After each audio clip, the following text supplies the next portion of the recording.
Climate change is an accelerating global threat that is impacting millions of species and billions of human lives around the world. Driven by anthropogenic carbon emissions, rising temperatures are altering habitats, increasing natural disasters, and fundamentally changing people's ways of life. Every day in North America, we are confronted with narratives of individual responsibility related to our climate impact. From Earth Day messaging to in-store and TV personal waste reduction campaigns to the promotion of electric cars, we are told that our choices have the power to make a difference. But these narratives contribute to obscuring the role that the industry plays in driving the mass extraction and combustion of fossil fuels. Dr. Benjamin Franta at Oxford University explains how the industry commonly tries to exculpate itself from responsibility.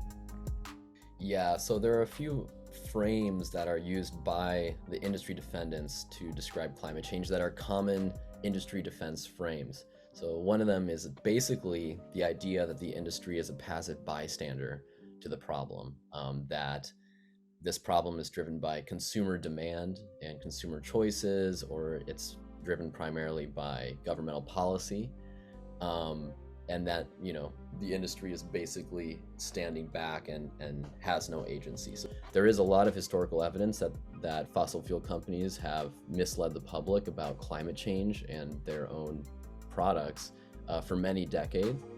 The science is clear. Climate change is primarily caused by human-created carbon emissions and comes almost entirely from the production of electricity, agriculture, industry, and transportation.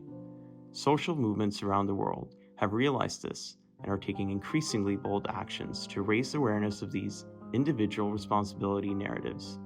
Yet, the causal link remains muddy for many, in both courtrooms and on the streets. Tort law, the law governing accountability for civil, injurious wrongs, has the potential to be a new tool for institutional accountability. Traditionally, successful torts involve plaintiffs proving a duty of care, breach, injury, and causation. It is this last element that has been the greatest hurdle for cases over the past 2 decades that have sought to hold mega emitters responsible for their decisions. In the early 2000s, climate litigation began earnestly, with federal claims making up the bulk of the litigation.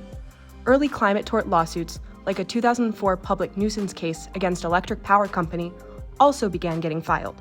However, they were generally unsuccessful, in large part because of the difficulties in establishing causation. Fortunately, scientific breakthroughs over the past decade have increased experts' ability to draw causal links between individual emitters and the natural, social, and economic consequences of climate change.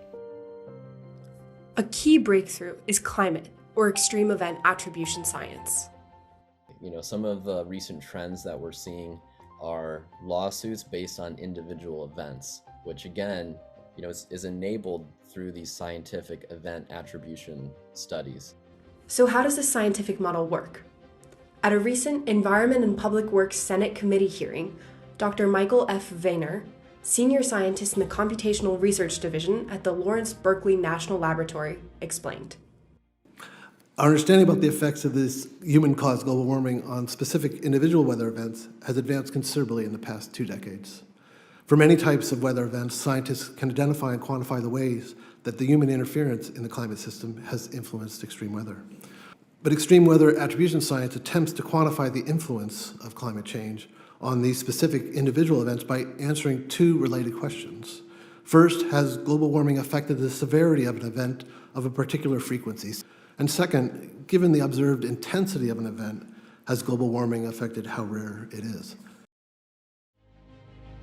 Not only can attribution science show the consequences of climate change on environmental disasters, according to Georgetown law professor Aisha Saad, author of Attribution of Climate Torts, climate attribution science can also be used to show the causation connecting specific emitters and climate change consequences. Moving forward, torts may successfully be used alongside social movements to influence the prevailing narratives around the causes of climate change and to build institutional accountability. Indeed, we are starting to see progress, as with the Royal Dutch Shell case. Lawyers all over the world are searching for new legal theories to fight climate change. I'd never thought that Roger Cox's theory would succeed, but it did. These big players need to be forced to change. And that is the question presented to judges around the world right now. Will you use your power and make a difference? I'm going to set the scene for a recent wave of successful lawsuits against fossil fuel companies and governments, and we'll hear more about this from Roger Cox. Roger? And I'm reminded of the story of tobacco litigation, where basically no tobacco litigation was successful until a little bit was successful, and then a lot of it was successful. Some people say you lose until you win, and then once you win, that's the end state of that.